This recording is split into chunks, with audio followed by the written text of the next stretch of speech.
Hey everybody, welcome back to Shadowverse. Just wanted to wish everybody Merry Christmas, Happy New Year, Happy Holidays, whichever you celebrate, whatever it is. Hope you guys are having a great holiday season. Uh, we're gonna get some final thoughts in on this new set that releases later tonight. Um, some of the last card reveals that I missed out on, and just some closing thoughts on this before we get the rotation, the new set, and everything else later tonight. So let's start here. You got new leader, Albert. You got to pull him out of the pack. That's what he looks like. You can watch a video. I think they have it on their website of what he says. So, but let's go through some of these cards quick. One play point, Dragon Horde. Got put a dragon, Maelstrom Dragon in your hand, and enhance 3, put 2 in your hand. So not too bad. On 1, that's pretty good. You get two cost monsters in your hand to use. They have Storm if you have Overflow. 9 cost 7/7 Frenzy Drake, deal X damage to other followers. All other followers. X equals the number of Dragoncraft cards in your hand. Seems pretty good. Probably more of a take 2 card, maybe. I don't know if this will see play in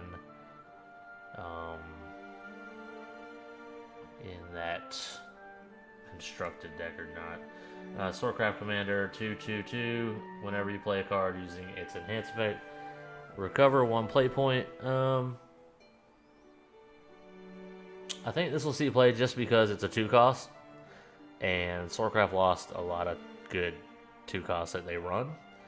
I think that's really the only reason this is going to be run. It's got an okay effect. There's some decent stuff you can maybe do with Gawain. You can actually turn this into like 1 or 0 cost maybe, but whenever, and his is he does have an enhance effect on 6, I think, so you know, I mean, there's stuff you could do with it. I don't know how good it is in practice though. Nubis 5/5/7 Fanfare Burial Right, randomly destroy one of the strongest enemy followers in play. On 7 though, you know, it clashes with a lot of different stuff, so I'm not sure how good in theory this will be in constructed. It does have an interesting effect though. It can destroy pretty much anything. Yeah, so Bloodcraft 2/3 3 cost. Has an evolve effect, destroy an allied follower, then put a copy of that follower into play and give it rush. I don't know how good this is. It doesn't seem too good in like aggro blood or anything. Because it doesn't give full stats on evolve. I mean, I'm trying to think of what. I mean, okay, so like in late game, there's a couple of those new cards with last words that give leader effects. Maybe that's what you use this for. So that could be pretty powerful. Not sure, it'll be more of probably a control type aspect instead of aggro though. Neutral, legendary, fanfare, +1/+0 to a random allied follower. Enhance 6, give +1/+1 to all other allied followers. And enhance 9, put a Morigna's Gospel into your hand. This is a 3 cost 2/2. The thing about this card is it gets both enhance effects on 9, and this Morigna's Gospel does give random allied follower 3/3, draw 3 cards, restore 3 defense to your leader. It seems really good. It does a lot, and on 9, the thing is you play this on 9 and then you have to wait a turn to play this card, but it could be the card you need if you're top decking at that point. I might try it in a sword deck, just because sword right now is starved for low cost minions. So I think it's pretty good though. Fairy Torrent 1 cost, turn an ally follower amulet to your hand, restore X defense to your leader. X is the number of returned cards. Enhance 5 is return all allied followers with amulets instead. So theoretically you could heal for 5 max, but you have to play it for 5. But then, you know, there's a lot of synergy with forced and returning things to your hand. So, could be good.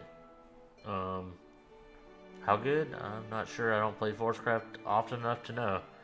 But this card is probably... It's another... Nature's Guidance or whatever. That heals for at least one. So, not too bad. Get memes out of here. Cerberus is also another leader card. There you go. Problem is, if you pull this, you can't play the card because it's rotated. So, have fun with that. Arthur, Night King, Swordcraft Legendary Commander, 7/2/6. Randomly put different Swordcraft followers that cost 2 play points or less from your deck into play until your area is full. So, again, this is why you would run that 2-cost commander, because you're looking for different Swordcraft followers so that Arthur can do more. It also pulls them from your deck, which means you won't top deck them later. Like if you're at a point where you're top decking, you'll maybe pull something better than a 2-cost 2/2. So I like this card. I think I'm gonna test it out for sure. So there's that. Skeleton Prince, 2/3 on 6. Fanfare, summon a Skeleton Knight. Last word, summon a Skeleton. This is pretty good. This is definitely really good for Take 2. There's nothing really on 6 that Shadowcraft uses much. So will this be a 6-cost that they use? Other than like Death's Breath, I'm not sure. It has a pretty good effect though. I think it actually totals out to full stats. Close to full stats, yeah. Between the 3 minions, so not too bad. Havencraft, 4/3 on 4. Subtract 1 countdown from your allied amulet. This is probably a replacement for something that's been rotated out. Again, I went through all the rotated out stuff. All I remember is that Stormhaven is gutted. But this is pretty good, so just, you know, more quote-unquote reprints. Forcecraft, spell 3, give an ally follower +1/+0, deal X damage to an enemy follower. X equals the attack of the strongest allied follower in play. You have to have both. 1 card on your field, 1 card on their field. You know, in the late game, this could be really good. Like if you're running more like control late game, like King Elephant maybe forced. This could remove a heavy ward in the late game. In the early game, I don't know how good it really is. At most, you're going to be dealing 2 damage with it, maybe, like on 3. If you played it on curve, you have a fairy that maybe you boosted with this card to 2/1. So, it's more of a late game card, I feel. Mummy, Necromancy 4, deal 2 damage to an enemy follower. 4/3/4. Necromancy 4, I mean, it's a balance cost, but it's also a cost that clashes too much with what you probably want to do in a constructed shadow deck. In Take 2, this will be really good. But in constructed, I don't know if you want to spend 4 shadows on 4 to remove an enemy follower, possibly. So countdown bonus is over. 3 cost 2/2 for Blood Bane. Deal 1 damage to all enemy followers if you have Vengeance active. So small board clear. Again, they seem to be giving all classes these 1 damage board clears. I'm not sure why. I guess we'll find out shortly. Dun, dun, dun, dun. So, Swordcraft Legendary Dark Saber Melissa. This is kind of like Aurelia's replacement. It's got Ward, it's got Fanfare, -X, -0. X is the number of allied followers in play.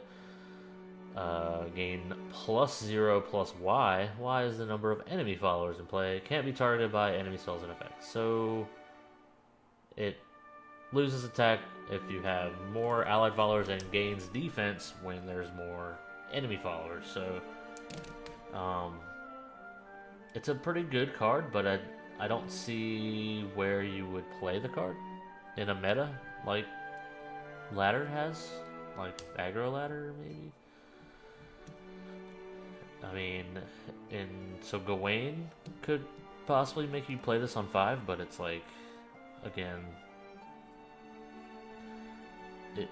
Aurelia never saw play, and it was still a pretty decent card. I think this will be in the same boat as that.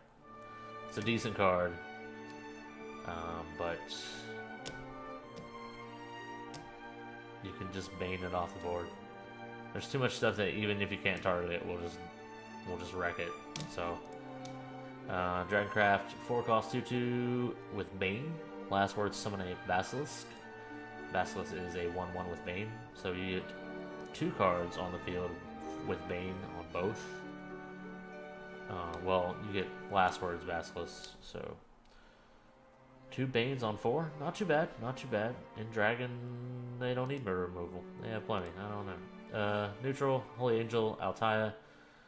Change an enemy follower into a neutral follower. Deal 4 damage to the enemy follower if it is a neutral follower on Clash. So, you evolve and trade with something. It's kind of like that sword card that destroys a follower when it attacks. Except her effect is on Clash. This is actually really potent, especially in something like Take 2. Because on 4 or 5, or 5 or 6, sorry, 4 damage to an enemy follower is gonna kill a lot of stuff, so this card's pretty good. I like it. Dragoncraft, 8 cost, 4/6, deal 3 damage to a random enemy follower. A random enemy follower can attack in turn. That can target 2 different followers. This is more, again, of a Take 2 card. I don't see this scene playing constructed at all. Archpriestess Catlia? Something? Put a Summon Temple in your hand. This is on last words. A 6 cost 4/6. Summon Temple says, if another allied Summon Temple is in play, draw a card and destroy this amulet. Whenever an allied Havencraft follower attacks, that follower deals damage equal to its defense. So this is kind of like that other Haven card that attacks, makes all monsters attack with their defense. So she would be a 6/6, essentially, which is pretty good. Full stats. Well, no, it is a last words effect, so it's like every monster after. You would build it around that other card. I don't even know if she's rotated out or not. Not Lelia or something. I don't know.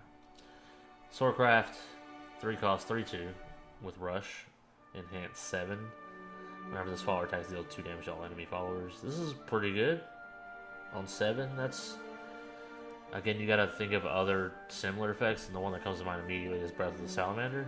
And Breath of the Salamander only costs 6 to do 5 to one follower and 2 to the rest. Sword will never really get a true board clear.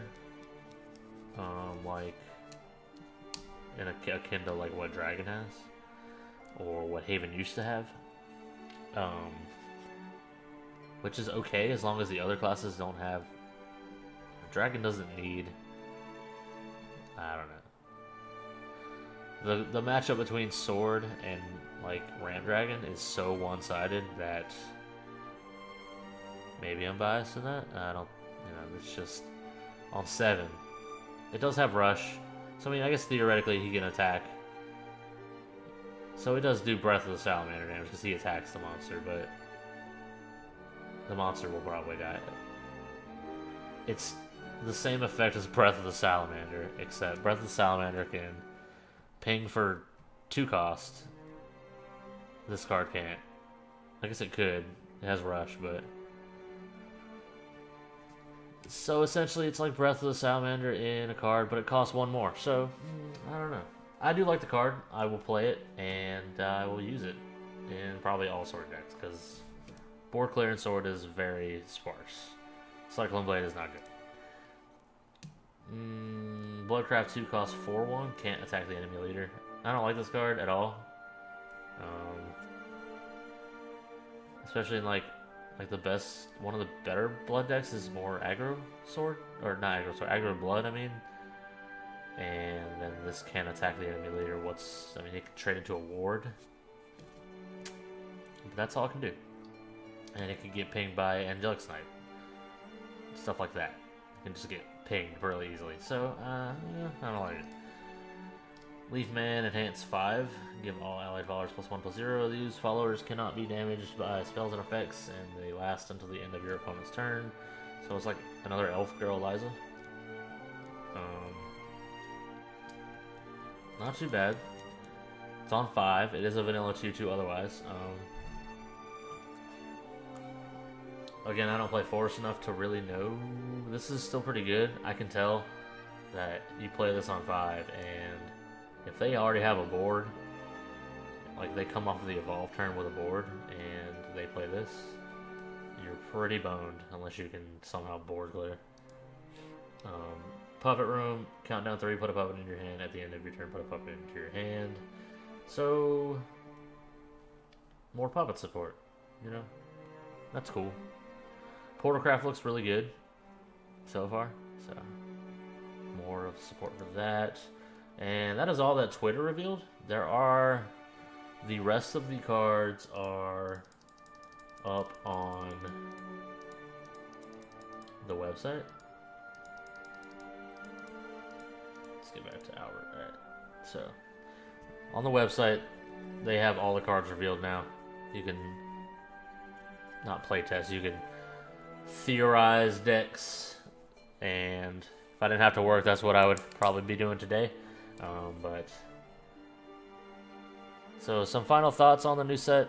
I'm not really sure how I feel about them just reprinting a bunch of cards. They seem to be more balanced cards, except for like 1 or 2. That one Dragoncraft Legendary comes to mind immediately. You're just replacing Genesis Dragon with another Genesis Dragon. They do lose Forte though, so if you're trying to change the identity of the class in any way, you don't give them the same cards so that the class identity stays exactly the same. So like, I don't know. There's a lot of the reprint stuff is kind of weird. They're differently balanced, so, and most of them are balanced fairly. It seems like a missed opportunity if you're just gonna move past. If you're gonna rotate cards out and move past that meta, why would you bring that meta back so that the game just stagnates again? So, I don't know how I feel about that. Otherwise, so like Portalcraft, I think is gonna be, if there will be people that have already probably have their Portalcraft deck ready to go. All they gotta do is craft it, and they will climb ladder with it probably immediately, because no one will know how to play against it. The hardcore of the hardcore will have already figured out how to play Portalcraft and how to play against Portalcraft before the update even happens, and they will climb ladder immediately. It's a pretty good class so far from what I see, but I think it will have a higher skill ceiling and a lower skill floor. It's kind of like, roach combos, doing math in your head while you're trying to like get it all into your turn. Stuff like that, where you want to like think turns ahead so that you set up resonance. So that'll be interesting to play with. It's also really hard to determine how well all the other classes are going to do with the rotation. I probably won't play much of the unlimited format because I don't ever want to see certain cards again, and we can probably guess which ones those are. I'll speak on Swordcraft alone because I played Swordcraft probably the most. I feel like Aggro Sword was kind of gutted, and then the early game of all other Swordcraft decks is also kind of gutted. They added in some newer cards. There's a couple that aren't on Twitter that will fill out the 2 cost, but I don't know if it's enough. You're pretty much forced to play mid-range sword, and for the past 3 expansions, ever since the expansion after Albert was released, and they printed stuff like Ector and Sybil. Sword's been kind of in that weird place where mid-range is good, but it's not good enough. But it's kind of held back by a card like Albert, I guess. It's the same problem that Dragon has with Sybil. One card holds the class back, and it'll be very interesting to see in 3 months when Albert gets rotated out how Sword will do without its only win condition. Control Sword didn't really get much in the way of support. So you're forced to play mid sword, and I like mid sword, but it's just not. It auto loses to Dragon, and it just the same problem Swordcraft has. Swordcraft will continue to have, from what I've seen. So, but we'll play around with it, and we'll have a little bit of fun. The update is going on as we speak, so I'm gonna hop off here, and we'll be back tonight with some gameplay video. Until then, have a safe day. Take care, everybody. And again, happy holidays all, and hope you all are enjoying the holiday season. And that is all for today. Take care. See you later.